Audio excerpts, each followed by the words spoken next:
Hello, hello. Thank you all so much for joining us. We are so excited to have you here for the College Reunion HBCU Alumni Series. My name is Dr. McCullough. I'm the creator of College Reunion, and I'm super excited to have our guest with us here today, and I'll allow her to introduce herself. Hello, everyone. I'm Tonea Stewart, an actress, professor, retired professor, and dean of the College of Visual and Performing Arts at Alabama State University, where I worked for the last 28 years. And I'm excited about College Reunion. Yes, yes. We are excited to talk to you about your HBCU experience. So, why don't you start by giving us some background information? So, tell us about your hometown, the HBCU you attended. Yeah, so why don't we start there? And maybe a little bit about your high school and how you landed at that HBCU. Okay, well, it really started in my home and in my church, and then to my community in Greenwood, Mississippi, the Mississippi Delta. We are in the area where Morgan Freeman and Daisha May Holland, Willie B. White, the track star, all grew up in that area. And we attended much of the same churches. And at those churches, we had programs all the time requiring us to speak, to sing, to be a motivation to the ones younger than us. And from that high school experience, I had two very prominent teachers that worked with me, well, three in the performing arts, and they were Mrs. Leola G. Williams. She was a dynamic teacher and understood so much about articulation and stage presence.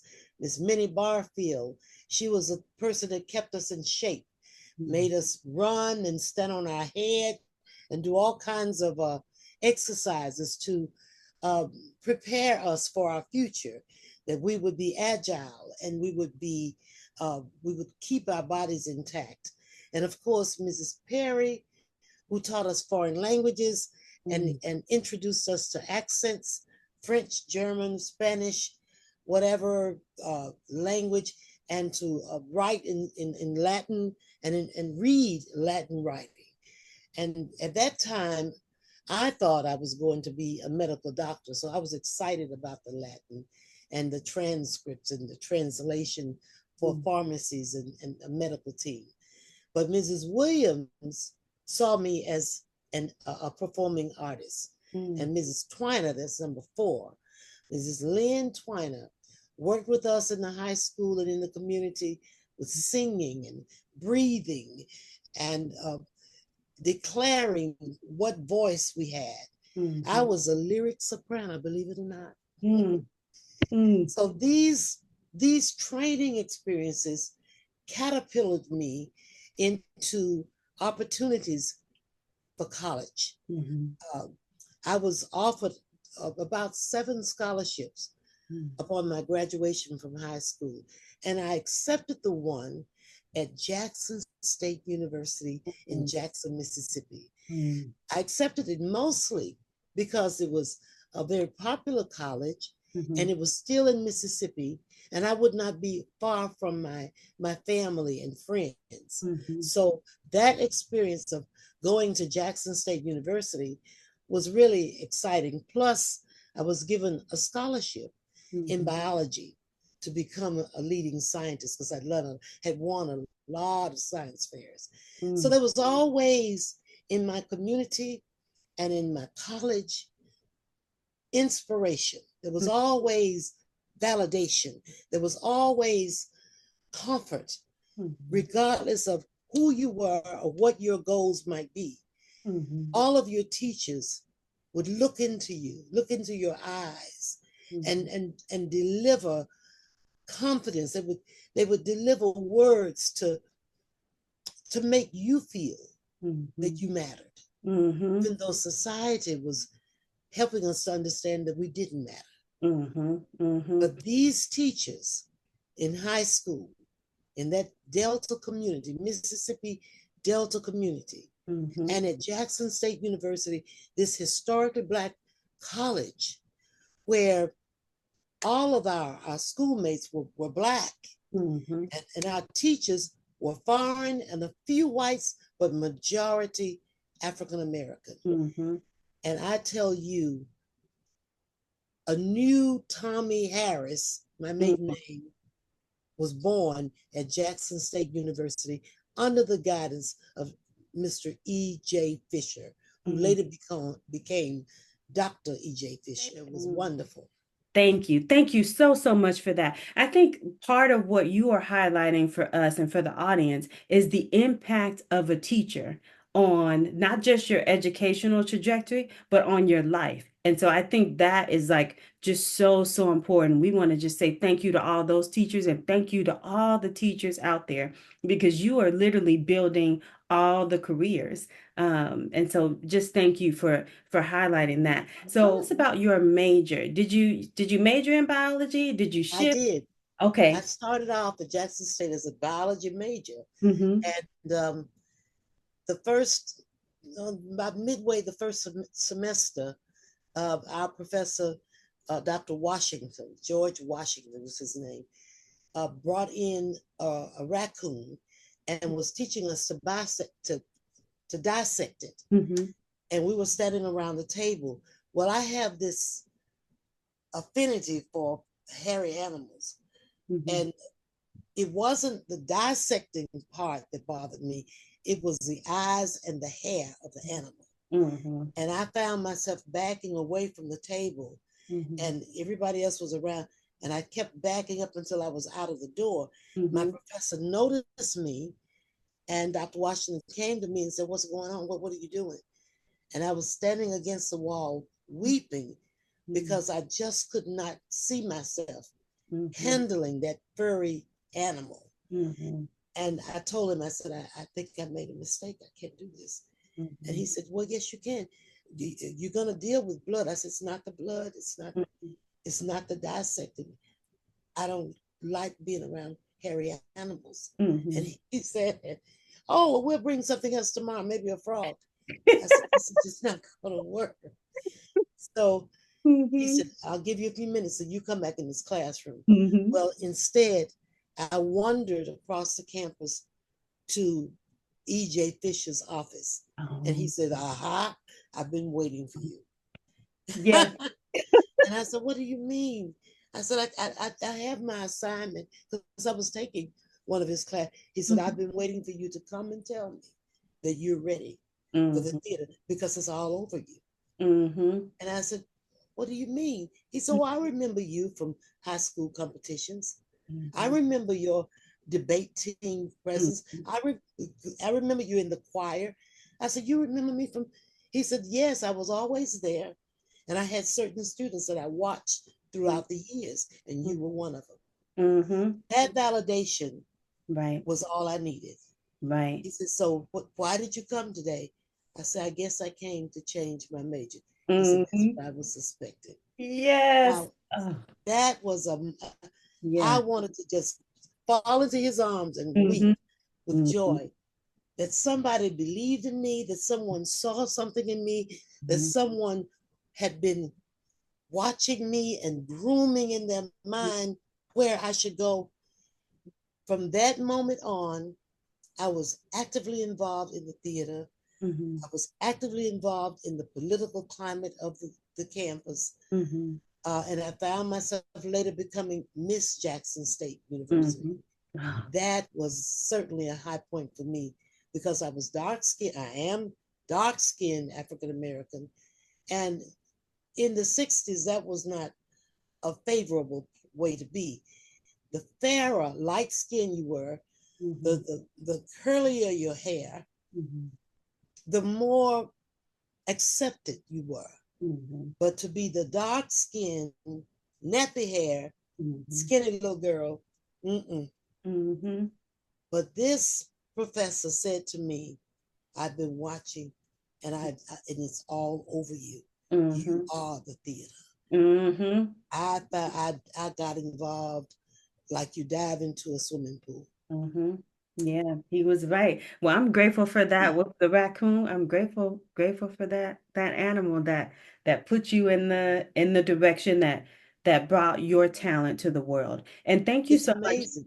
It is. And you know, the other thing that you really touched on that I think is super important for any students that are watching are the extracurriculars that you were involved in. So, especially in high school and middle school, really dive into those extracurriculars. You mentioned science fairs and choirs and theater comp and speech and debate competition. There's so many different extracurriculars that can really help you tap into what you're talented in and transition that to college. So, that was great. Now, tell us what was the best part of your college experience, if you can only pick one.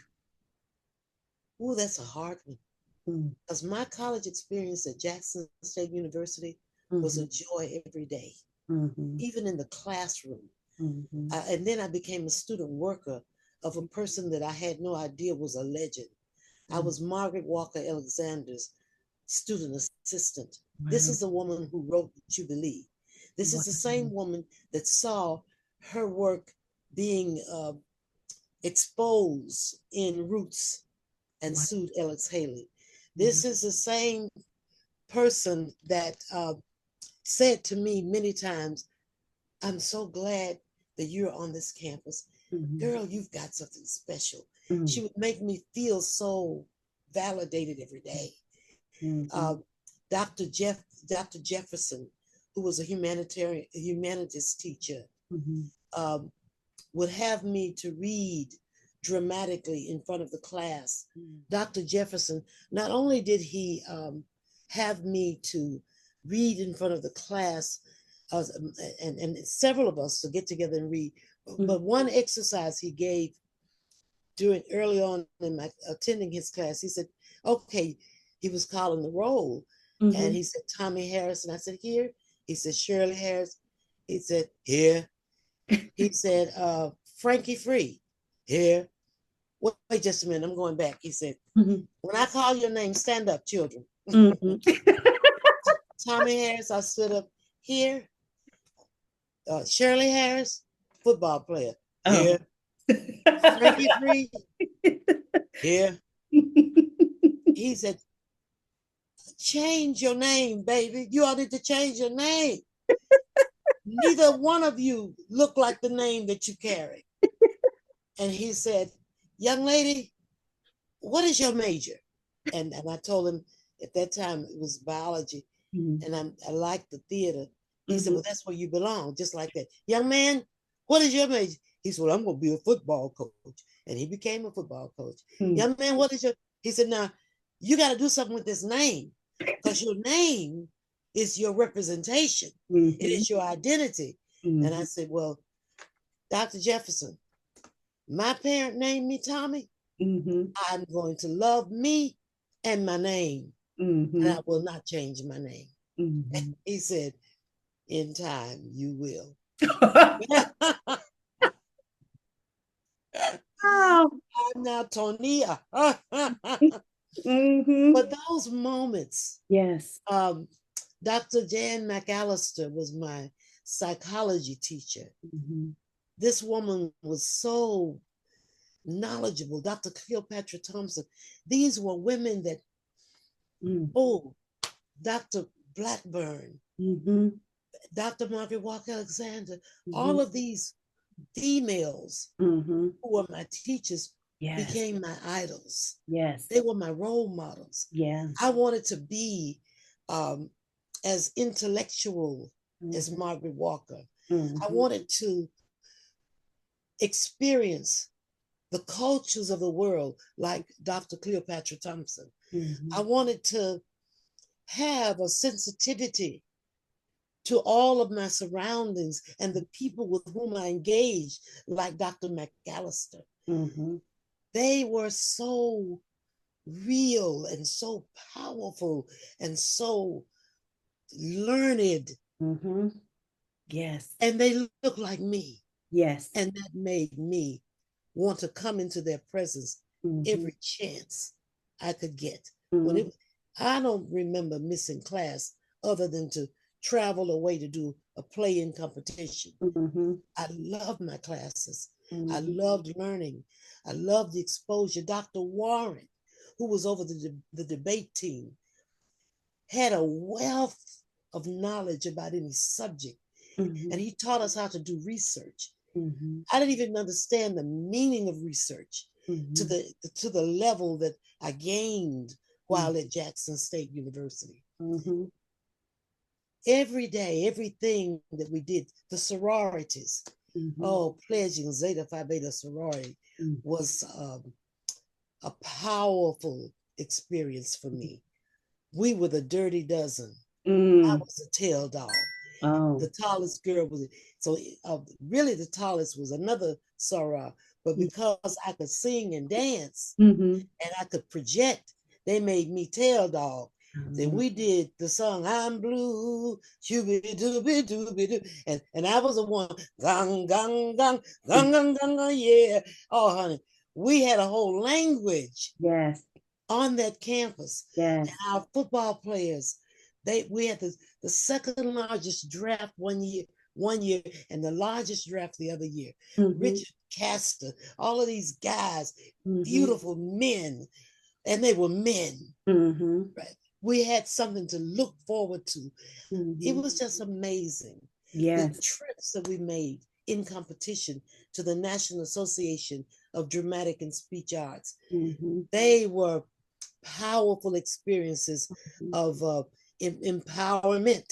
And Mm-hmm. I didn't know when I worked later, years later, with Samuel Jackson, that I would meet him again when Mm-hmm. we used to meet up at the National Association of Dramatic and Speech Arts, which was the Black Arts Conference, because we were not allowed to participate in Mm-hmm. the real national conference that the white had, the American Theater. We had our own way Yeah. of being real, Mm-hmm. of living out our lives, Mm-hmm. and of seeing the possibility of Right. our dreams. Yes. All of Yes. us. It Yes. was, and we knew that it Mm-hmm. was possible, Mm-hmm. but we didn't know how we were going to get there. Right. Right. So when I heard this African proverb that says, "Where you come from Mm-hmm. does not dictate Mm-hmm. where you will end up," Mm-hmm. that's a powerful thing. Yep. And it's an African proverb that lets us know that never think that because where you are Mm-hmm. will hold you back from where you want to go. That part. But if you're in the company of people that believe in you, Mm-hmm. of a community that supports you, Mm-hmm. of a training that secures you, Mm-hmm. you can go to that level of it, that level of success that you Yeah. dream of. It's not impossible. No, it's not at all. It is not at all. Man, that was so many nuggets. Students, I hope you all are taking notes because HBCUs, basically HBCUs, that's where it's at. That's what we're saying. So Oh, you were not a number. You no, were a no, person. That's why Dr. Jefferson took the time mm, to address our names. right, You were not a number. right. You were an individual. You Yeah, were a human being. yeah. You lacked nothing. Mm. Yes, yes, yes. And the same every HBCU you go to, and now, whenever, it's the same. So yes. It's there. Yes, it is the same. So tell us, how did the learnings, the things that you learned at school, how did they impact your career path? So you transitioned to a different major, and yeah, we know what you do now, but just tell us how it impacted your career path. Having that kind of climate of support, Mm-hmm. it really remained close to me, in me. Mm-hmm. And I always could reflect back on any of the things that they said to me, any of the corrections that they made of me. And I carried that on to my work after receiving my master's degree. Was at UC Santa Barbara for that. I was selected to be one of the 27 participants in what did they call it? It was an institute for the summer. Mm-hmm. And my professors, E.J. Fisher, not only taught us and talked to us, motivated us, and put into us, but he required us to apply. He would put notices up on the bulletin board in the hallway and said, apply. I want everybody in here to make application to this. And if we didn't do it, because we had to show evidence. So I applied to seven different colleges for graduate school and for the summer institute. And in each case, none of the applications were just thrown away. I had a chance to make a choice of where I would go. And I was amazed at that. I didn't think that I counted, that I would matter. I wasn't sure that anyone would see my application and follow up to contact me in Mississippi. They never heard of me. They didn't even know E.J. Fisher.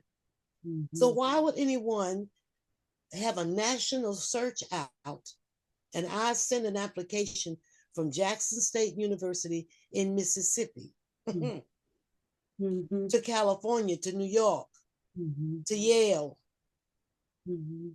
to the various, to the Ohio State University? Why and how would these people in those places find an interest in a young woman in the country, in Jackson, Mississippi? Do you know each one of them wrote to me, invited me, asked for more information, offered auditions? I actually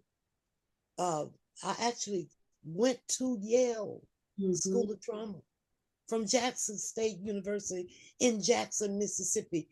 And I was put on the alternate list for the next one to receive their scholarship.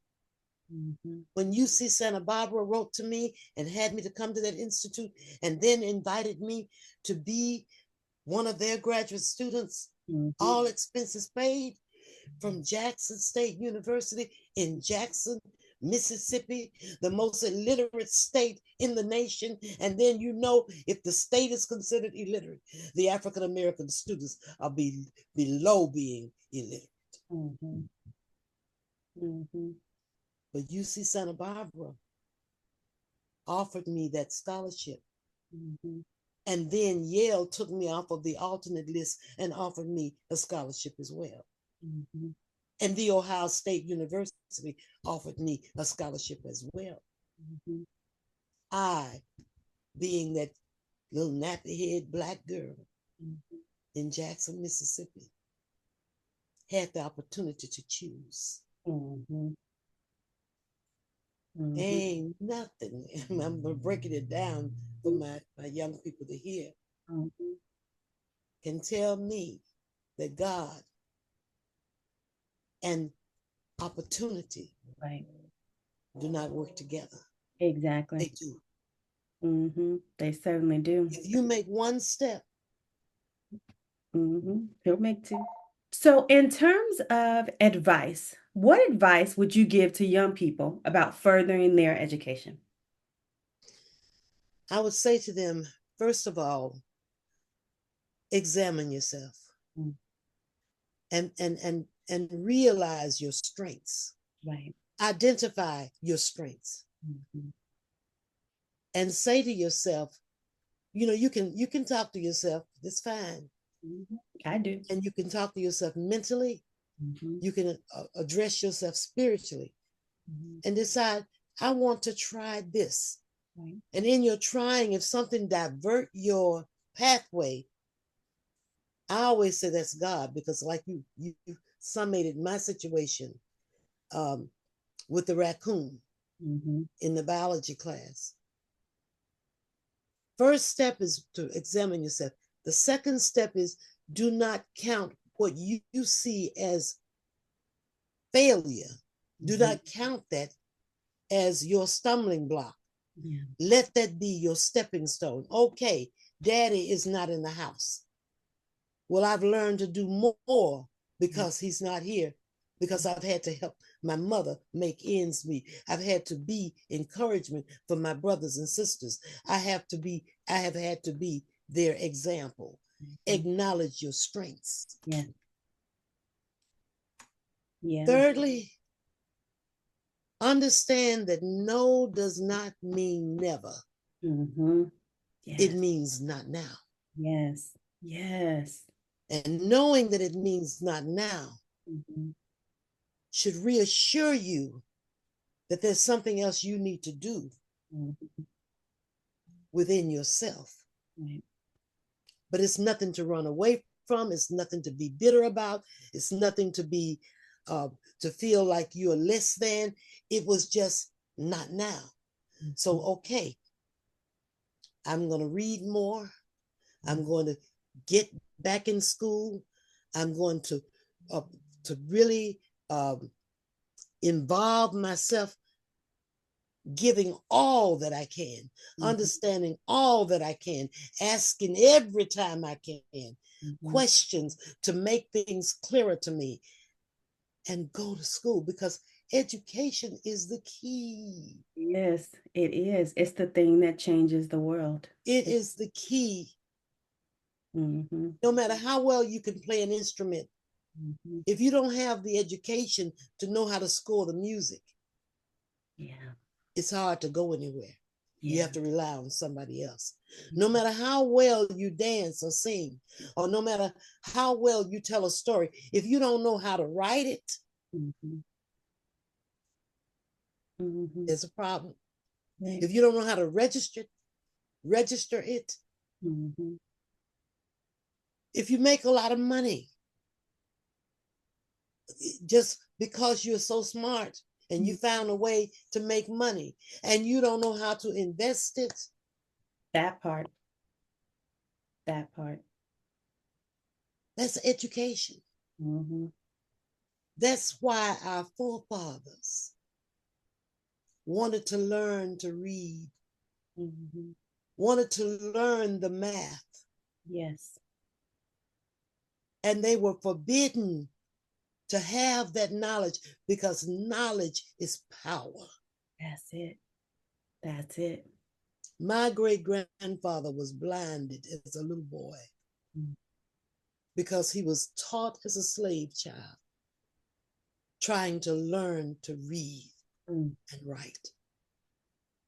To stop him, Mm-hmm.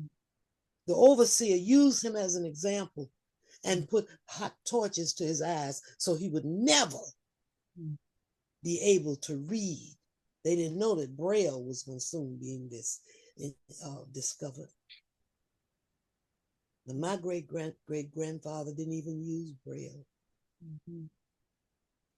God gave him a super sense, a sixth sense, Mm-hmm.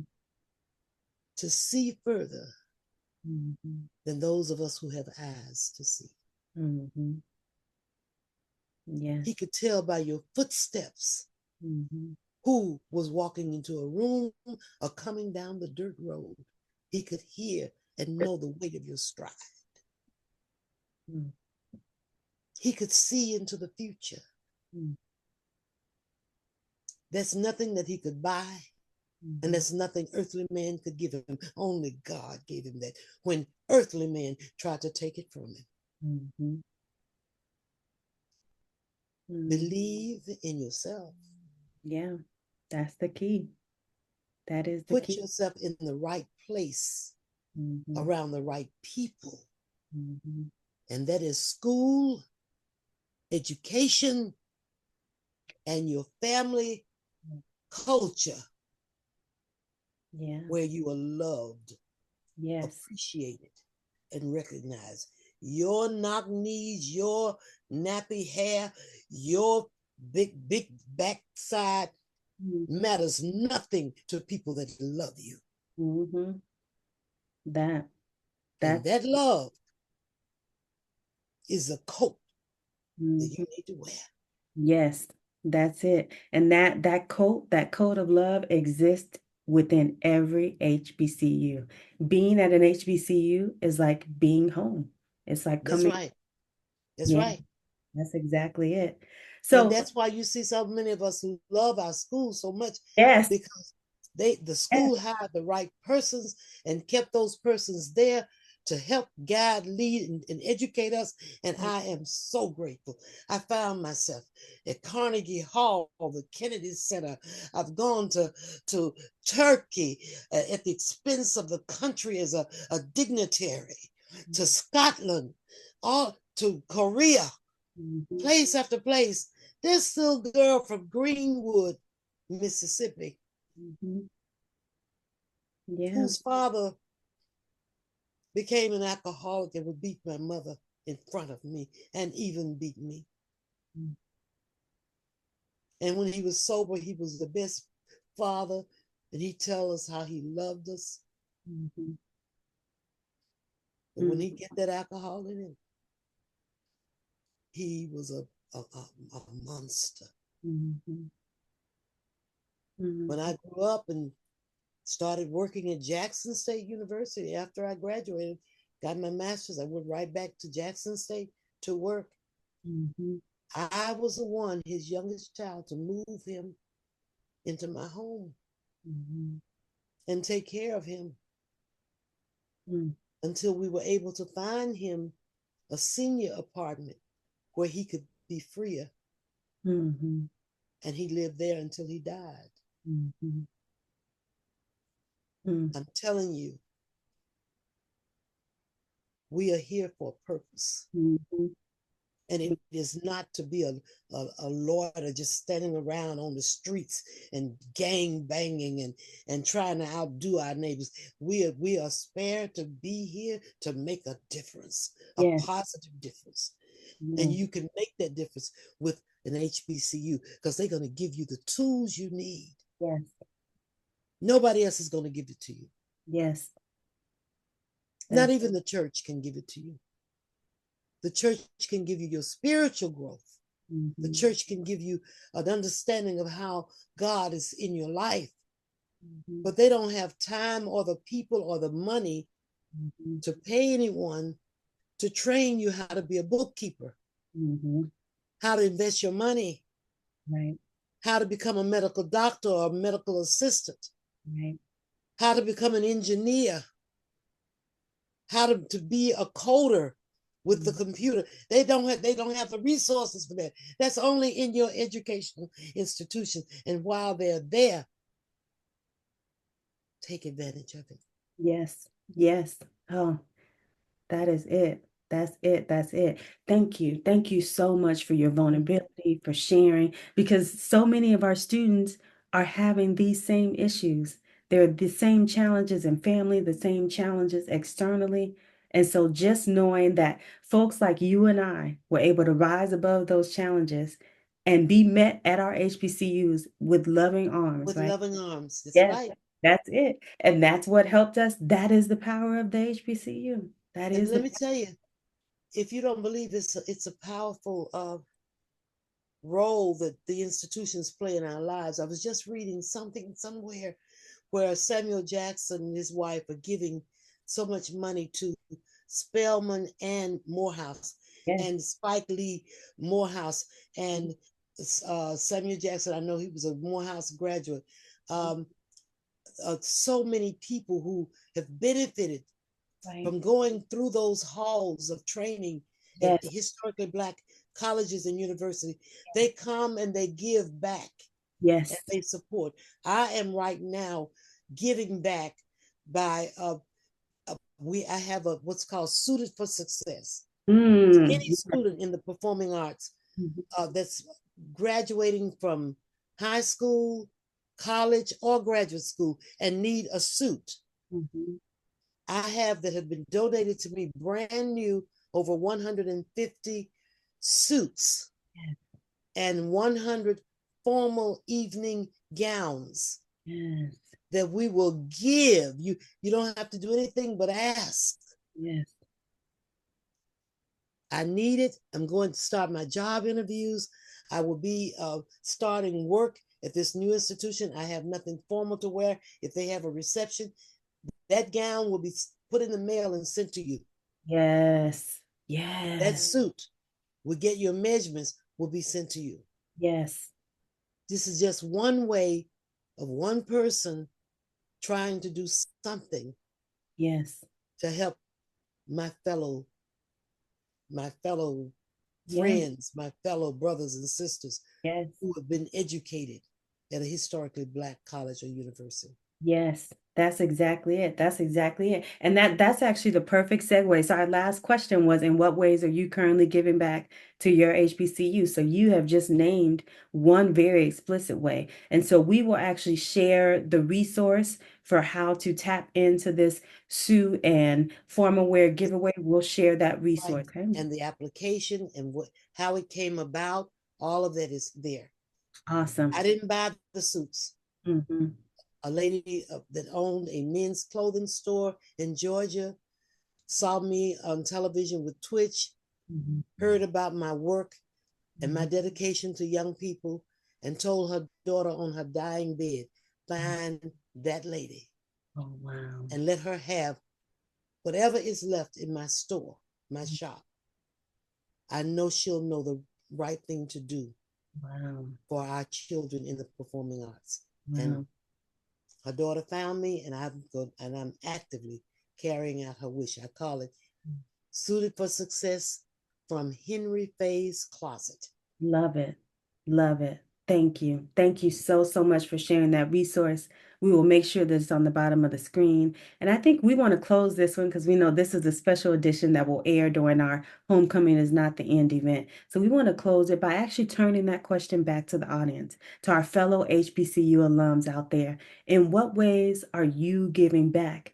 Because we know it's fun to go to homecoming and reminisce and have a good time. Homecoming is not the end. Homecoming is not the end. So we want to thank you. Thank you so, so much, Dr. Stewart, for this interview. Thank you for everything. We are just so grateful for you. Well, Suited for Success is one thing I'm doing. I started a scholarship fund at Alabama State University, and when I retired, it had about $52,000 in it. I used to go out and speak, and wherever I speak, I would sell my photos and autograph them, bring the money back to Alabama State University. And I got the Korean hair supply places to match dollar for dollar for a few years, whatever funds I raise. And that's how I got to be to the point that it is. It's still at Alabama State University.